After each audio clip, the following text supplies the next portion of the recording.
আজকের গল্প পার্বতী মোদকের লেখা বিনি সুতোর টান। সব ছুঁয়ে নেপে একেবারে একসা করে দিল। ওটা কি করলে তুমি বৌমা? স্ত্রীটা ছুঁয়ে ফেললে? আচ্ছা, এতগুলো বছর সংসার করছো, আর কবে জ্ঞান বুদ্ধি হবে তোমার বলবে আমাকে?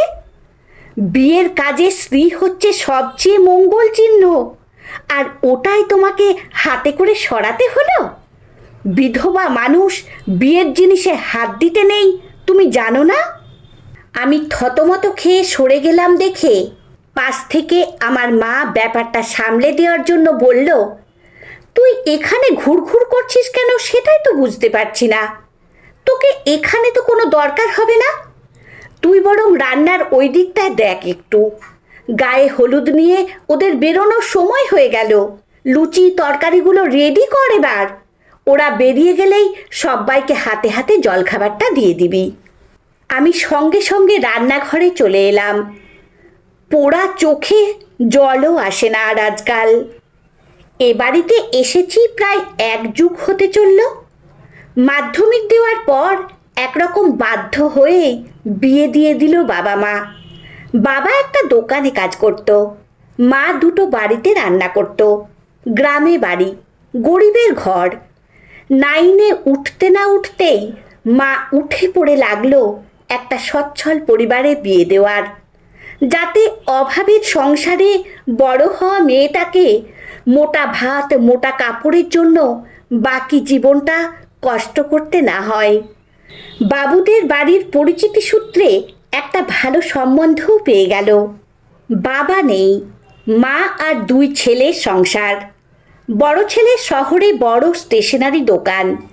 ছোটজন পড়াশোনায় খুব ভালো, কলেজের পর রিসার্চ না কি বলে সেসব করছে। বড় ছেলের সঙ্গে সম্বন্ধ করে আমার বিয়ে হয়ে গেল। ফুটফুটে দেখতে ছিলাম বলে ওদের পছন্দ হয়ে গিয়েছিল। তেমন কিছু চাইনি, নগদ বা ফার্নিচারের কোনো দাবি ছিল না। মা বাবা এমন ছেলে এমন পরিবার পেয়ে খুব নিশ্চিন্ত হলো। সবচেয়ে বেশি হাঁপ ছেড়ে বাঁচলেন আমার শাশুড়ি মা। ওনার বয়স প্রায় 70-এর ওপর। এই বয়সে বাড়ির কাজকর্ম, রান্না বান্না, ছেলেদের জামা কাপড় কাচা ধোয়া একা হাতে করতে ভীষণ কষ্ট পাচ্ছিলেন। একজন গ্রামের খেটে খাওয়া ফ্যামিলির মেয়ে এনে সংসারের ভার তার হাতে তুলে দিয়ে নিশ্চিন্ত হতে চেয়েছিলেন। সেদিক থেকে বলতে গেলে আমিও খুব ভাগ্যবতী ছিলাম। আমার স্বামী আর আমার বয়সের তফাৎ বেশ অনেকটাই ছিল, প্রায় 13-14 বছর। কিন্তু উনি খুবই শান্ত শিষ্ট নির্বিবাদী মানুষ ছিলেন। পরিণত বয়স তো, ভালোবাসা জানান দেওয়ার সময় বা ইচ্ছে কোনোটাই তার ছিল না। কিন্তু আমাকে কোনো দিক থেকেই কখনো বঞ্চিতও করেননি। আর বকাবকি মারধরের প্রশ্নই ওঠে না, তেমন স্বভাবও ছিল না তার। বিয়ের পরের দিন থেকেই সংসারের হাল আমি একা হাতে ধরে নিয়েছিলাম। নিপুণ হাতে সব সামলেও দিতাম। শাশুড়ি মা তারপর থেকেই প্রায় সময় ঠাকুর ঘরে আর শোয়ার ঘরে কাটাতেন। বাড়িতে আর কোনো মহিলা ছিল না বলে আমার একাধিপত্যে সংসার চলত। আমিও একা হাতে শাশুড়ির একাদশী অম্বুবাচী করানো থেকে শুরু করে রান্না করা, ঘর পরিষ্কার, দেওরের দেখাশোনা, স্বামীর সেবা যত্ন, শাশুড়ির বাতের ব্যথায় তেল মালিশ, আমিষ নিরামিষ ছোঁয়াছুঁয়ি এড়ানো সামলে নিতাম।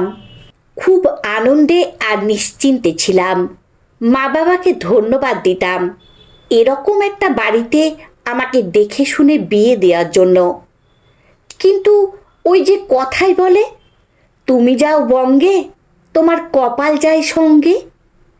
এত সুখ আমার কপালে সহ্য হলো না। বিয়ের বছর 6-এর মাথায় আমার যখন বয়স মেরে কেটে 21 কি খুব জোর 22 হবে, লিভার ক্যান্সারে আমার স্বামী হঠাৎ মারা গেলেন। চিকিৎসার সময়টুকুও দেননি। তখন আমি পরিণত গৃহবধূ। শোকে তাপে এতটাই নার্ভাস হয়ে গেছিলাম যে স্বামীর দোকানটা কোনোভাবে চালাবো এই ভাবনা একবারের জন্য মাথায় আসেনি। দোকানটা বন্ধ হয়ে গেল। ততদিনে দেওর কলেজের প্রফেসর, একটা বান্ধবীও ঠিক করে ফেলেছে। শুনেছি তাকেই বিয়ে করবে। শাশুড়ি মার পেনশন আর দেওরের খরচায় সংসার চলত। একাদশীর দিনগুলোই শাশুড়ি মা প্রায়ই বলতেন, মা থাকতে থাকতে ছেলে চলে যাওয়ার যে কি যন্ত্রণা যার যায় সেই বোঝে। এতটুকু একটা মেয়ে, এখনকার দিনে এই বয়সে বিয়েই হয় না, আর এ বিধবা হয়ে গেল। মুখের দিকে তাকাতে পারি না মেয়েটার। একটা বাচ্চা কাচ্চাও হলো না এই 5 বছরে যে তার মুখের দিকে তাকিয়ে একটু মনে জোর পাবে। কি নিয়ে থাকবে মেয়েটা কে জানে। অনেকবার মা বাবা নিয়ে যেতে চেয়েছিল। বাবা বলেছিল, এখনো তোর বাবা বেঁচে আছে জানবি, নুন ভাত হোক শাক ভাত হোক ঠিক খাওয়াতে পারবে, চল আমাদের সঙ্গে। মন সায় দেয়নি। ওই একলা ছেলেহারা বুড়িটাকে ফেলে যেতে পারিনি। শাশুড়ি মা মাকে বারবার বলতো, একটা দোজবরে হোক যেমনই হোক ছেলে দেখে বিয়ে দিয়ে দিন, কি নিয়ে বাঁচবে বাকিটা জীবন। কিন্তু আমি পারিনি। কম কথা বলা ঠান্ডা মানুষটা এই 6 বছরেই কবে মনের ভেতর একটা জায়গা করে নিয়েছিল বুঝতে পারিনি। আত্মীয় পরিজনদের শাশুড়ি বলতো, ছেলে নেই, বুকটা জ্বলে পড়ে যায় আমার। কিন্তু মেয়েটার মুখ চেয়ে চুপ করে থাকি। ওর কষ্টটাই কি কম কিছু বলো? এমন লক্ষ্মীমন্ত মেয়েটা ছিল বলেই আমি তবুও এখনো হেঁটে চলে বেড়াতে পারছি। আত্মীয় পড়শিরা কিন্তু শাশুড়ি বউয়ের এই মাখামাখি মোটেই সহ্য করতে পারত না। আমার কাকিমা শাশুড়ি প্রায়ই শাশুড়িকে বলতেন, তোমার আবার বেশি বাড়াবাড়ি দিদি, ওই মেয়ে অপয়া, অমন ছেলেটাকে কদিন যেতে না যেতেই খেয়ে বসলো। পড়শিরা বলতো, ঠিক মতো রোগীর চিকিৎসা হয়নি, যত্ন হয়নি, স্বামী অসুস্থ, বউয়ের তো বোঝা উচিত ছিল, ঠিক মতো ডাক্তার পথ্য তাবিজ কবজ করলে ঠিকই বেঁচে যেত। আর বাঁজা মেয়ে মানুষ, এ তো সকলের মনের কথা ছিল। মোট কথা শাশুড়ি মা ছাড়া বাকি সকলের কাছেই আমি বড় রকমের অপয়া ছিলাম। কিন্তু তিনি এই সবে কান দিতেন না। নিজে খুব অল্প বয়সে বিধবা হয়েছিলেন বলে হয়তো আমার কষ্টটা বুঝতে পারতেন। কিন্তু সমস্যা শুরু হলো দেওরের বিয়ের কথাবার্তা পাকা হওয়ার পর থেকেই। তখন থেকেই উনি পাপাই, মানে আমার দেওরের কাছে আমাকে ঘেঁষতে দিতেন না। কথা বললে মজা করলে অসন্তুষ্ট হতেন। অথচ এই পাপাইকে আমি প্রথম থেকে ভাই বলে ডাকতাম। শুধু ডাকতামই না, ওকে নিজের ভাই মনে করতাম। ওর যত পরনের জামা কাপড় কাচা থেকে শুরু করে কলেজের ভাত, সন্ধ্যের মুখরোচক টিফিন আমি করে দিতাম। পিয়ার কথা প্রথম ও আমাকেই জানিয়েছিল। সরাসরি মাকে বলতে সাহস পাইনি। আমি মায়ের মর্জি মেজাজ বুঝে মাকে জানিয়ে সম্বন্ধটায় রাজি করিয়েছিলাম। এহেন অবস্থায় হঠাৎ মায়ের এরকম আচার ব্যবহারের কি কারণ, আর আমারই বা অন্যায় কোথায় বুঝে উঠতে পারছি না। বিয়ের পাকা কথা বলতে আশীর্বাদে আমাকে নিয়ে গেলেন না। খুব কষ্ট পেয়েছিলাম। আমার মাকে এ কথা বলতে মা বলল, তোর হালকা বয়স, স্বামীহারা, ওসব দেখলে কষ্ট হতো, চোখের জল পড়তো, শুভ কাজ তো, তাই নিয়ে যায়নি হয়তো।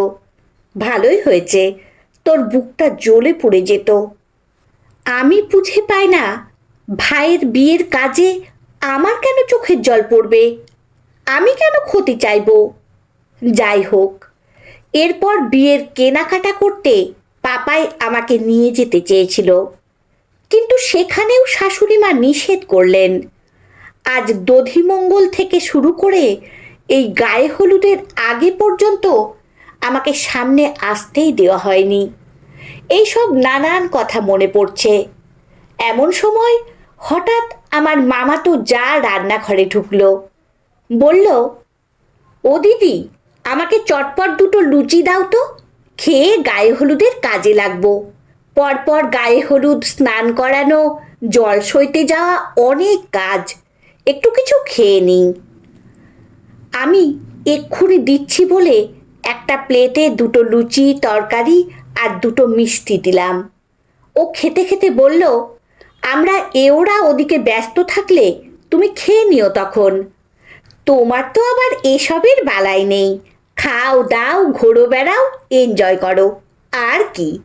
বলেই আমাকে হাতের মোটা মোটা শাঁখা পলা বাঁধানো দেখিয়ে বলল, এবারের অ্যানিভার্সারিতে তোমার দেওর করে দিয়েছে, যত যাই পড়ো, বিয়ের পর এই গহনাতেই কিন্তু মেয়েদের সবচেয়ে সুন্দর লাগে, বলো দিদি।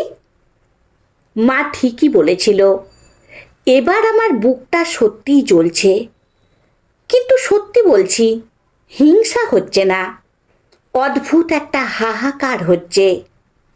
যাই হোক, সব কাজ মেটার পর বিকেল হলো।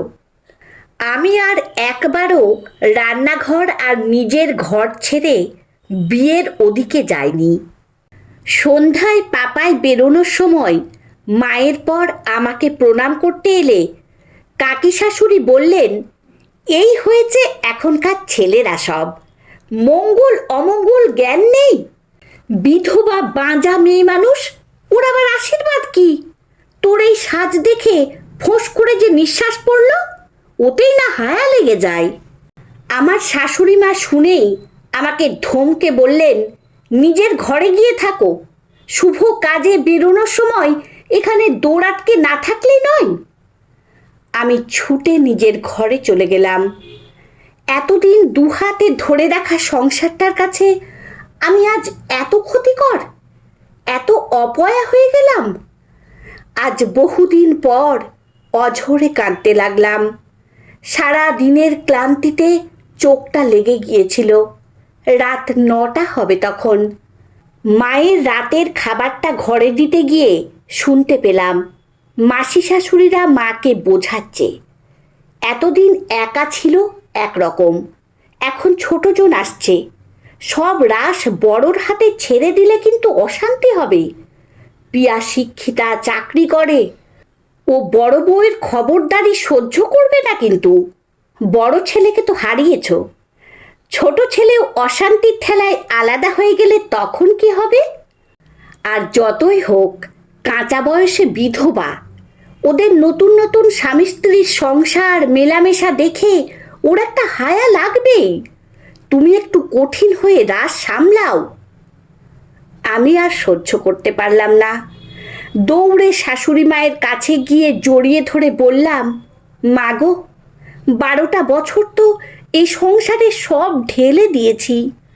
সংসারে আমি যেমন দিয়েছি এ সংসারও তো আমাকে কম কিছু দেয়নি। 12টা বছরে আমি কোনো দিন এক রাতের বেশি বাপের বাড়িতে কাটাইনি, কিনা তোমাদের অসুবিধে হবে বলে।